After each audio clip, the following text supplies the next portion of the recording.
It's really a privilege to moderate today's session on global food security in a clustering economy.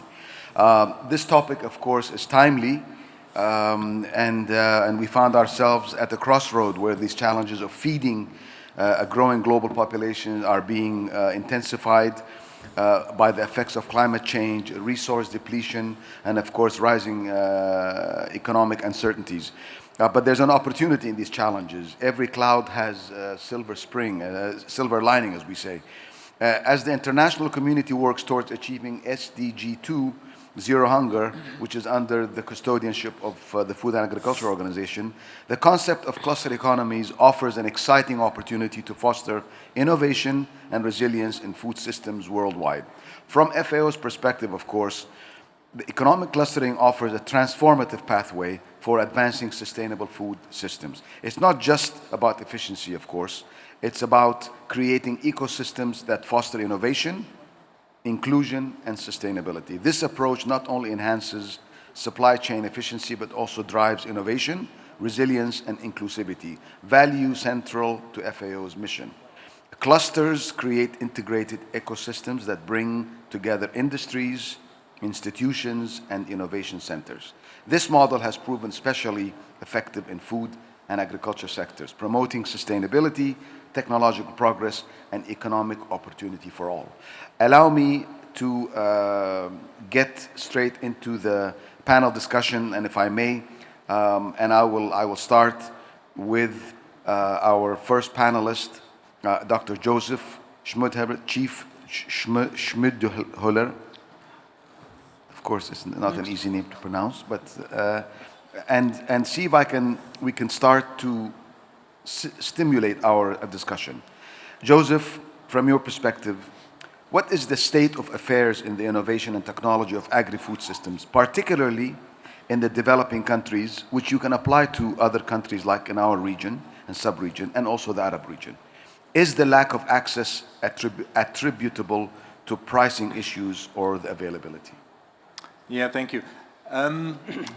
I think it is almost impossible to give you a complete lowdown on the state of affairs of technology in agriculture. It has so many dimensions. Of course, we normally associate with innovation and technology in agriculture, mechanization, and everything has to do with improving mechanical processes. Typically, they actually don't really apply to developing countries because mechanization is always capital intensive. And if you look at the factor endowment in developing countries, this is not what they have. They have a lot of cheap labor, but they have hardly any access to expensive capital. So these things are difficult for developing countries. They are much better actually here in the UAE, and for us, mechanical innovation is certainly important. There is also genetic innovation. Again, this is something that is largely in the hands either of public innovators in the CG and elsewhere, or in the private sector. Again, something that is hard to make accessible to developing countries. There is, of course, the entire IT element, and that becomes bigger and bigger with AI. And here the digital divide, as we know it, has only grown, and it's very hard to close that too. And now, if you ask me from a private perspective how to close that gap and how to make these technologies available and accessible, it is almost anathema to a private company. Why is it anathema to a private company? Because private companies try to do exactly the opposite. They try to essentially develop a technology, build a moat around the technology, or a walled garden, as you know it from Apple and others, and they try to harness the benefits for themselves as much as they can, or they do it explicitly by trying to get IP. How do we do this, and how do we get access to it? I don't know whether it's time now, and I'm happy to dwell on this, or whether you want to move on, whatever you prefer. I'm happy to do this. Thank you. Thank you. Just what we would like is that we'd like to hear from all the panelists that can highlight the gaps and opportunities in the innovation and agri-tech space, particularly to outline the access gaps and put to the for the potential beneficiaries in, when I say low-income countries, that can be applicable in our region. So, yes, please. Okay, so good. Can we, as said, it's normally anathema to us because we don't want our technology in the hands of others. But there are ways that can be done. And we have two initiatives underway that really illustrate how that can be done. One is franchising our business. Now, you probably know McDonald's, and I hope you don't know McDonald's because you always eat there. I shouldn't say that probably, but McDonald's is the prototype of a franchise. And it's not only McDonald's, there are many others, particularly in the fast food space, and some are more stringent than others, but all of them work along the same model. So there's a franchise provider that essentially provides access to the technologies, defines the technologies, defines all bundles that are necessary for a product to move from producer to consumer, and that is a lot more than just the mere production. It's all the distribution, the marketing, the advertisement, etc., etc. So the entire value chain is being covered there. And we have these technology bundles, and we essentially put this into a franchise system. And then there's a franchise taker, a franchisee, and these franchisees, they benefit from these technology packages, so they get access to the technology. They also get access to markets. They have clear offtake agreements. They know what they get, and they get a fair deal with us, and the deals can be struck on different bases. It can be revenue-based, a profit-based, a cost-based, whatever model there is. There are many possibilities of skinning that cat.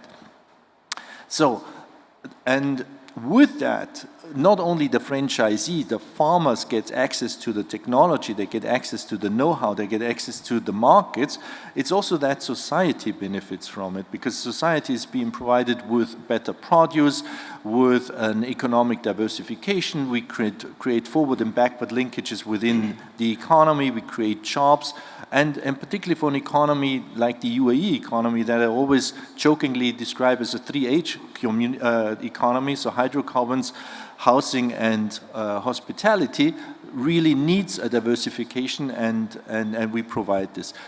So as we are also more sustainable, and that's my home turf in our production, we have a lot of PV, we have sustainable energy, we need a lot less water, we produce a lot less waste, just fractions of the waste, and we actually create indirect land use change in a positive nature.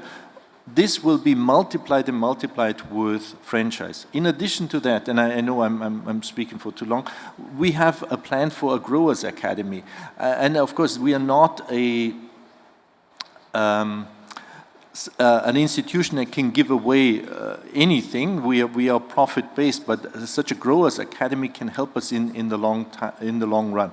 So even if we are not a charity, we benefit from educating young entrepreneurs and making them fit for both production and marketing. And so the plan is to use one of our older dated facilities and make them available for 8 to 10 students, ideally female students. We are trying to kick that off in cooperation with the authorities here in the UAE and make this our knowledge available and have a multiplier through the Growers Academy that then eventually will benefit our own company.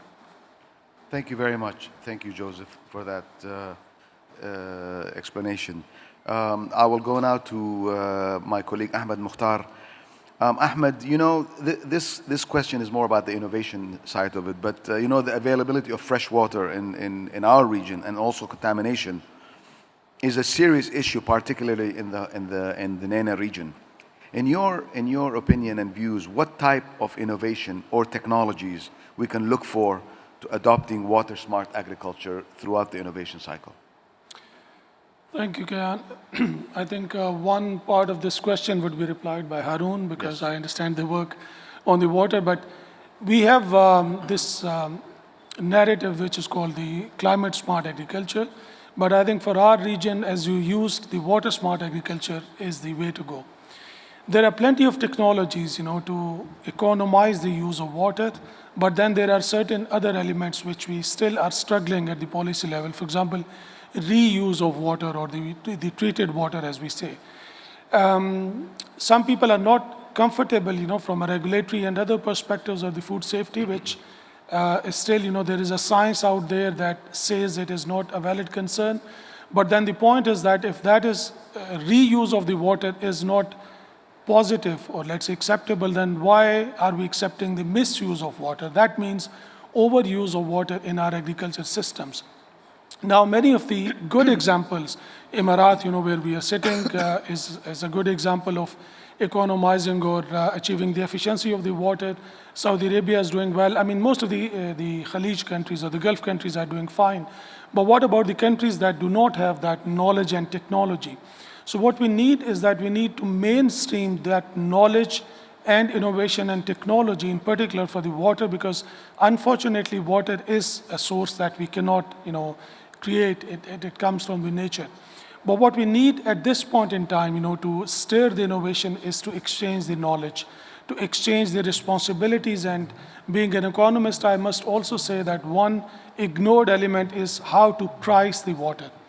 That is also directly linked to the innovation and others. Unfortunately, again, it is a very contentious issue, a political economy question. How do you price the water, or basically no price, or subsidize the water? But we have to rationalize a couple of things. So I'll stop here, and maybe I think Harun would. Thank you. Let me add to that same question to Harun. I think the issue here is access gaps, and I think in your capacity as the CEO of Swiss BioShield, the access gap is something I'm sure that you address all the time. What type of innovation technologies that addresses the access gap that you look at when you talk about water smart agriculture? Well, if you talk about access gaps, it depends on how you see it. Access gap, it could either be you don't have water, so there's a gap for sure. You use the water otherwise, so you cannot use it for agriculture, as example. But what I can say, CEO from Swiss BioShield, maybe just a quick overview what we do and why I am here. Well, we do purification, water purification, and we do disinfection. And we are here because we are not only going to talk about these topics that we talk about. We also want to offer solutions. So let's just start with what you just said, Ahmad. You were talking about the reuse. So that would be maybe a big step forward. Let's take the cooling system, especially from cooling towers or from big industries. The water you use in this system to cool down everything there in the pipes, you cannot use this water afterwards. That means as long as it's running in the systems, you put in some chemicals, and these chemicals are harmful. Everybody knows that. So what do you do afterwards with this water? Well, you do what you do, right? We have a solution to that. You can put in our solution, add it directly into the system, and afterwards, after you used it to cool down the industry or the cooling towers, you use that same water for irrigation. And I think that's a huge step. So this is step one, maybe, when you talk about reuse. The other part, when we talk about water, of course, there are plenty of water resources. So what is important here? If the water is contaminated, it has a huge impact. So of course, water purification right here is definitely the step you should go to. And this is what we can do too, of course. So water purification for irrigation, reuse of water, that are some big steps.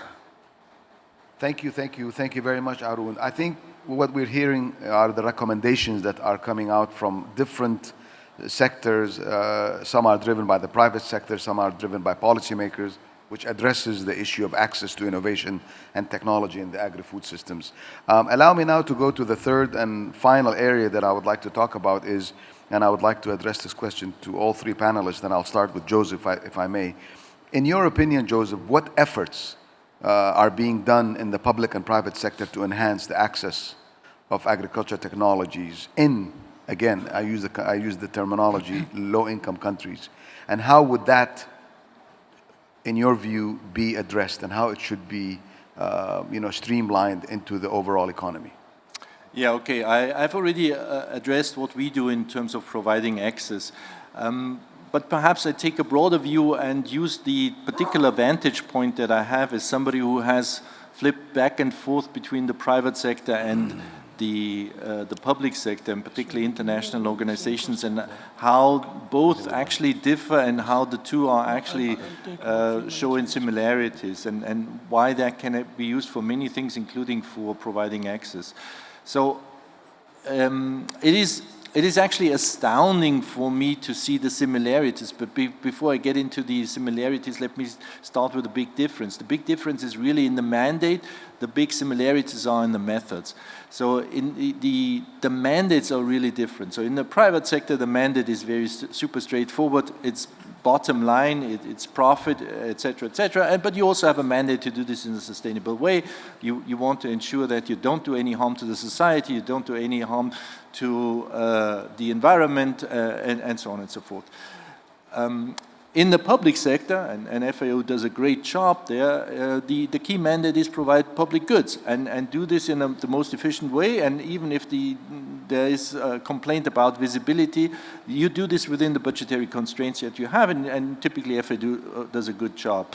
And FAO does a good job in providing access to many of the things that wouldn't be available to developing countries, be it now in market intelligence, be it in access to genetic resources, be it in access to many different things.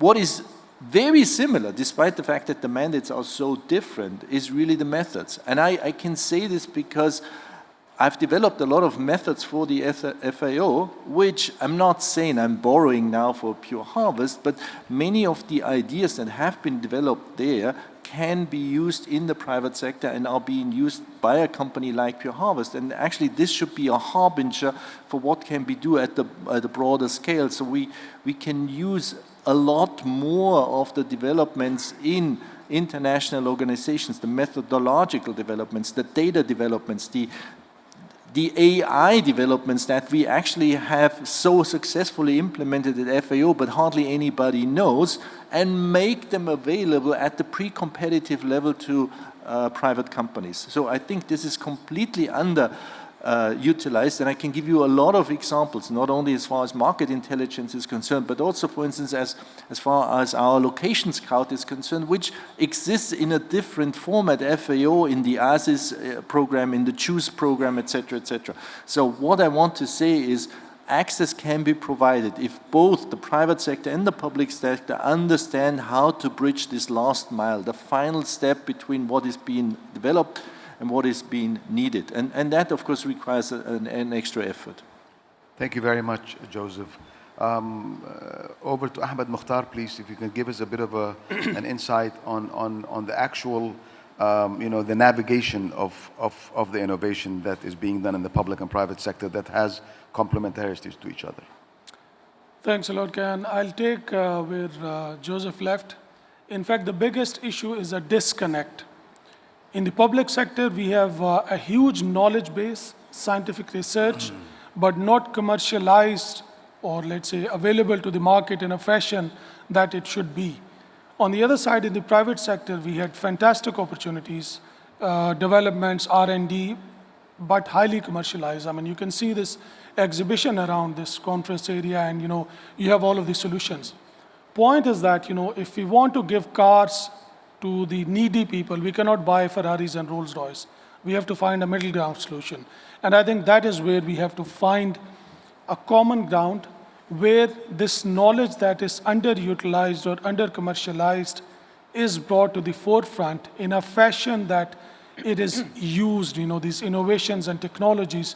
And on the other side, the high-tech private sector. By the way, if you allow me to deviate a little bit, I think we have to be very careful when we use the innovation and technology. It is not only these ultra-modern, high-tech farms, that we see around and the vertical farmings.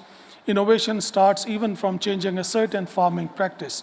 So unfortunately, due to the, let's say, emergence of these very high tech, we think that technology might not be accessible to everyone. That's not true. Yes, it is expensive. I mean, not everyone can afford a John Deere mechanized farm, but there are multiple variants available.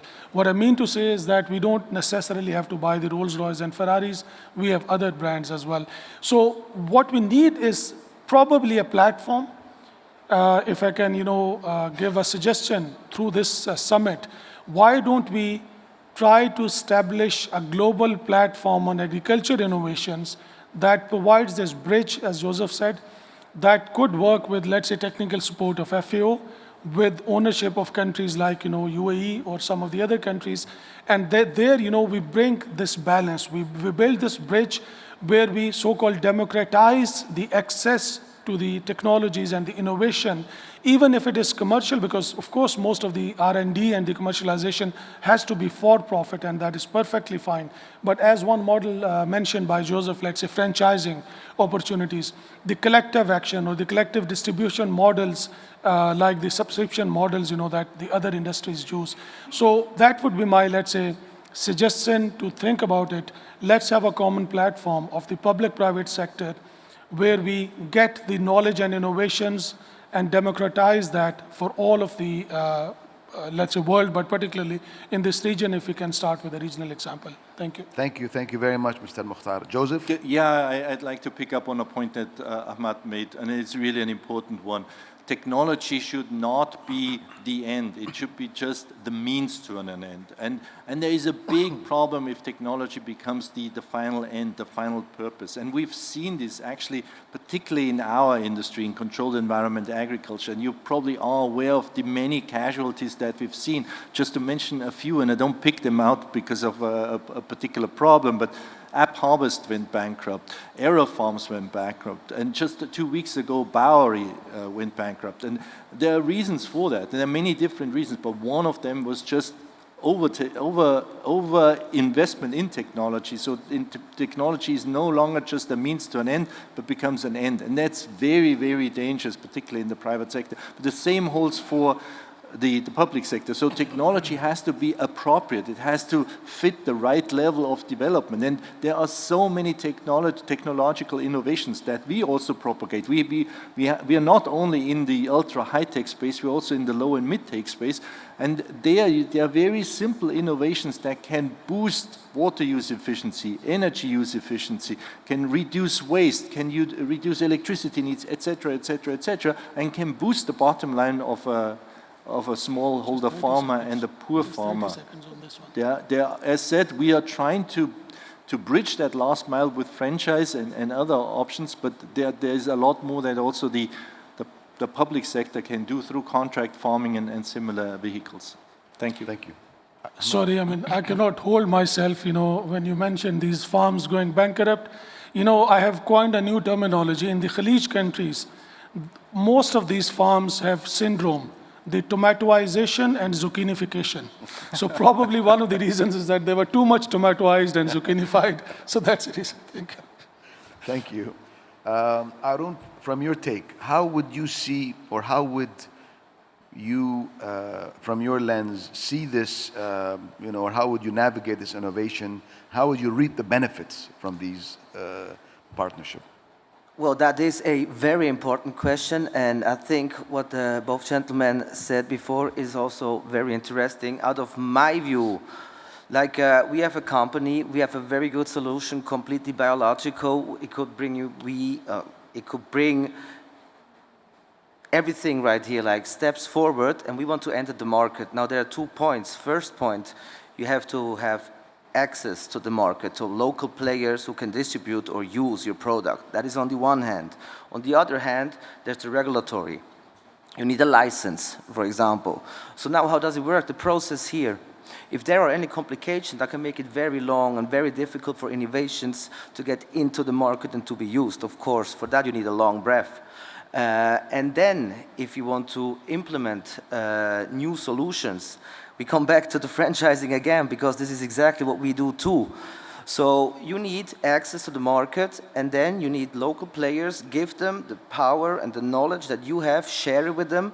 Give them maybe also the bigger part of the cake, because it's then their work they used. You take a little bit of reality and try to implement it. And that should work.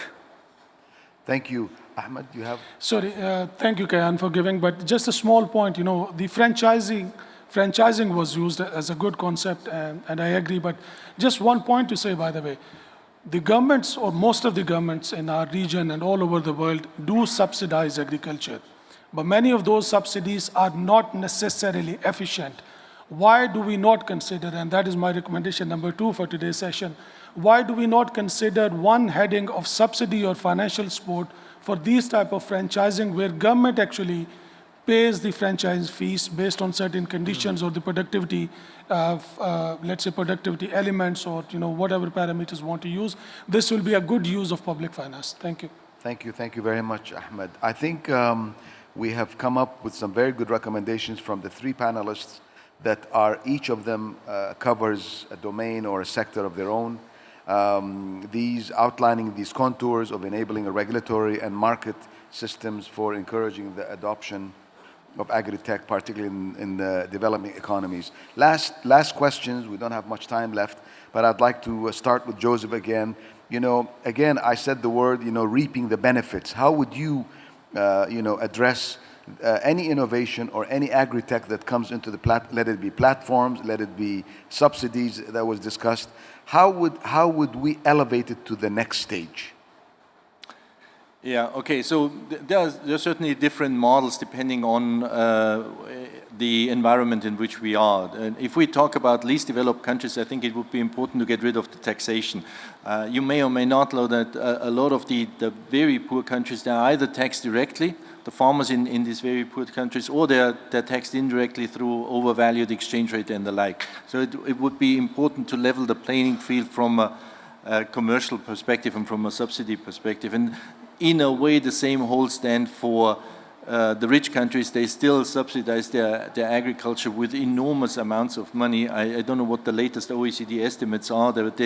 They are more than $500 billion a year, that's for sure. And that is certainly coming at the expense also of the poorest farmers. So a level playing field would be important. The same holds for trade, etc., etc. In addition to that, and Ahmed mentioned it already, it would be important to repurpose many of the subsidies that are being given. At the moment, a lot of the subsidies are given regardless of what the farmers do with it. In fact, it was in part by design, so we did not want to promote further production. But we should, rather than only not promote further production, we should actually encourage sustainability. So there should be a repurposing of these subsidies towards greater sustainability. In developing countries, I think there should be a repurposing, or perhaps we even take some of the excess subsidies that are being saved in developed countries to actually promote and foster access to technologies and have technologies that are available for farmers in developing countries that are at the level of development and fit their purposes. Thank you very much. Harun? Well, I'd say to push it forward, and I go another way, I think all that is true, what has just been said. And to make it quick, really quick, I'd say it starts with the will. You want to do something and really want to push it. And then it starts with meeting people, talking together, getting a vision, going towards that vision. And I think summits like this could be a first step further into that topic. Start talking to each other. We are here, you are here, get together and get things done step by step. Thank you very much. We have just 2 minutes left, and I would like to thank the panelists. Allow me just to really highlight something here that's quite important. Agri-tech and technology is really something that are the buzzwords that's going around in our region and I think globally. But I think here we have to address accessibility and reaching to the needy. And I'm not saying only the needy, but also smallholder farmers, the ones that are, let's say, not complaining, but not getting the best out of this new technology. In FAO, as you heard it earlier, I don't know, in the opening, the Assistant Director General spoke about accessibility, he spoke about adaptability, and he talked about affordability. I don't want to talk about and repeat what he mentioned, but those are really the key factors here, irrespective of its agri-tech technologies or whatever innovation that we're bringing. If we don't address access, then I don't think we are really reaching the target. So with that said, I think with all the audience members, I would like to thank the panelists. And I would also like to say that, we stand ready if you'd like to talk to the panelists afterwards. But with the idea that, with an open mind, that it's important that we talk, that where are the gaps in a realistic way.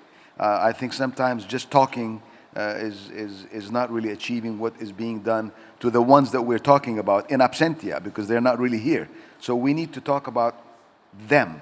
What are they looking for? So on that note, and I think I'm in time, I have 48 seconds left. If any of the panelists have any last words, yes. I'll give you the opportunity. One tweet. Can I do that? Yes. Okay. So what we need is the 4 R's, this ACT type of things we are known for. This is also innovation to convey the messages. We have fantastic efforts on the innovation and tech by all stakeholders. There is no denial of this fact. But we are not doing collective. So we have to rethink the innovation and AgTech in a holistic way. We have to redesign our intervention strategy, collective one. We have to reorient our efforts, including financing and public support, and we have to revive our agriculture sector in a fashion where we all take the collective responsibility and celebrate the collective success as well. Thank you. Exactly.